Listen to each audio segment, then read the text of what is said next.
Hey, what's up guys, back again with another video. Today we're going to take a look at the 4K gaming performance on the PC of ReCore. This is the new PC game that just came out using the Xbox Play Anywhere feature.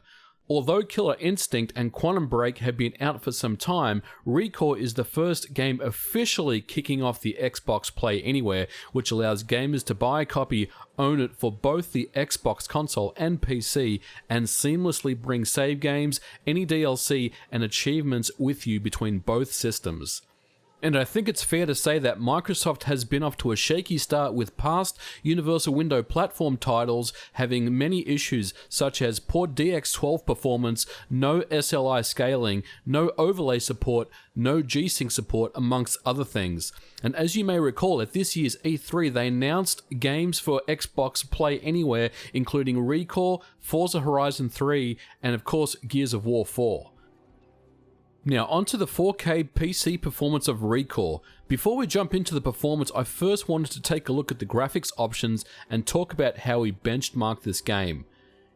Going into the graphics options, we see that the resolution is set to 4K with full screen turned off and VSync disabled. Target FPS is set to maximum, quality preset to ultra, and texture quality is very high, which is the maximum possible setting. Now into the advanced options, we have texture filtering forced on, anti-aliasing is at temporal 16 times, shadow types to hard and soft, shadow resolution at high, bloom and ambient occlusion enabled with the quality at very high, and finally motion blur is disabled. And the PC rig that I'm testing with is an Intel i7-4790K at 4.4 GHz, a Zotac GTX1080 AMP edition with 16GB of RAM, and an Acer Predator XB321HK 4K display with G-Sync enabled. I'm playing this game in windowed mode to show the true frame rate for this title, as enabling full screen will utilize G-Sync and lock at 60 frames per second. Now onto the next thing. As this game is a Universal Windows platform title, things like MSI Afterburner and shadowplay won't work, so in order to capture the frame rate, I'm using DXTory, which works well with all DX12 titles, including the UWP ones, and I'm using shadowplay to capture the footage using the desktop capture option. So how's the performance with this title? Well, as you can see, it runs very well at 4K with all settings at max. I would say average frame rate is close to around 70 frames per second, and I've seen it as high as 97 frames per second. There are some very minor dips below 60 frames per second, but it's the exception rather than the rule.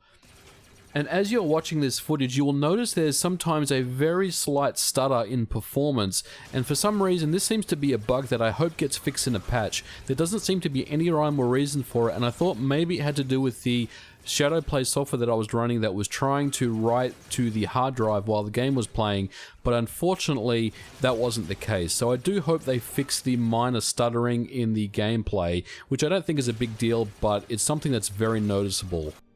Now when we switch to full screen, we see that G-Sync kicks in and locks at 60 frames per second, and this works really well. This was one of those issues that were plaguing previous UWP titles. For example, things like Gears of War comes to mind.